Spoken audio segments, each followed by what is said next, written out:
Hey everyone, and I hope you all enjoyed Task 3. This task was created by Eaglegamer, so all credit goes to him for making this unique and creative task in the series. We toyed around with the idea of having a task that took place in Koopa freerunning, as it sometimes makes it easier for timing and is often really fun. I don't have much else to say because I didn't make this task, but there were a lot of interesting submissions, so let's move on to the top 4 analysis. Taking a look at the top 4, we have some new faces here. Broadway and Pajulu get their first top 4s of the series, with Broadway at 3rd and Pajulu at 2nd. Congrats to both of them, especially Broadway, as this is his first task series. In 4th place is Autumn, who returns to the top 4 after placing 2nd in Task 1. And winning the task, shockingly, is Buster Doggy, continuing his win streak. Starting off with Autumn's run, he begins by rolling forward, which is what each of our top 4 runners do to start. Spin pounding is actually slower here because of the way the small hills on the ground line up. After rolling for a bit, Autumn's spin throw roll cancels and triple jumps onto this first tree. He's then able to cap return jump off the tree as Cappy comes back to him, before doing a fast cap bounce and dive onto this cage to get a cap return jump. Then he does a dive onto this platform and roll boost over the gap between it and the spinning propeller. He does 2 more roll boosts on the propeller and then motion control roll cancels to the left before triple jumping off this branch from this tree, which is a really cool strat that only he and Broadway did. When Cappy returns to Mario, he cap bounces and then triple throws to the coins, ending with an impressive time of 15.13. Next is Broadway, who mostly does the exact same strats as Autumn.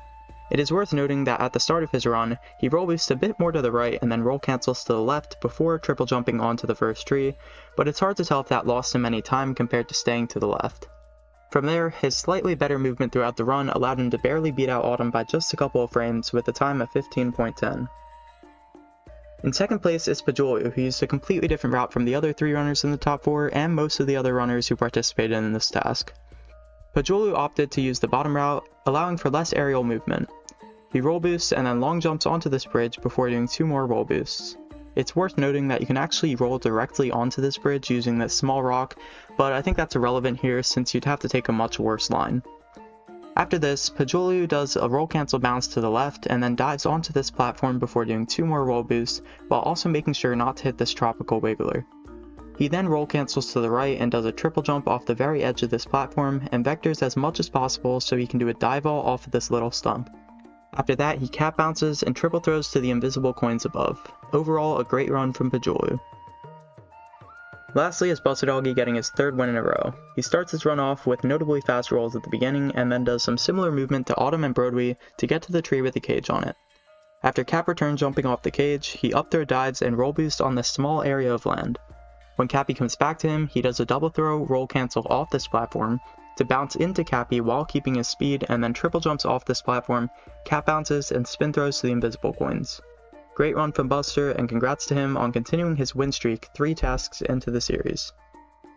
Moving on, I want to give some honorable mentions to a few of the other interesting runs outside of the top 4. BGR did this cool dive vault strat, followed by this roll cancel bounce onto this small area of land before doing a triple jump and ending his run the same way as Buster.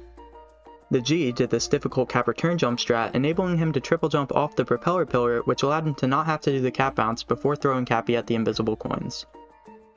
Ampident did a strat similar to Autumn and Broadway's, except choosing to do the triple jump off of this stump all the way down here instead. I'd never heard of Ampident prior to the series, and he's had pretty strong placements for both of the tasks he's participated in so far, so shout out to him. Lastly, shoutouts to Super Science with George, who did this really cool route on the right side of the kingdom that many players overlooked. Alright, that's it for this week's results. As always, huge shout out to Mark Lukas for creating these videos every week, and to Eaglegamer for creating this week's task. See you guys next week for Task 4.